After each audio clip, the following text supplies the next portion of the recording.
Ho ricevuto una lettera da un soggetto anonimo, tra l'altro non inviata solo all'Associazione Zenino ma anche alle autorità competenti. Tale soggetto sembrerebbe essere molto vicino ai vertici di alcune società che hanno avuto a che fare con i crack di Veneto Banca.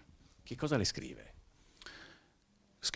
Descrive dei meccanismi molto precisi con i quali alcune importanti società ricevevano dei finanziamenti altrettanto importanti senza mai poi restituirli. Tutto passa adesso in mano alla procura per appurare se quanto è descritto in questa lettera sia vero o meno.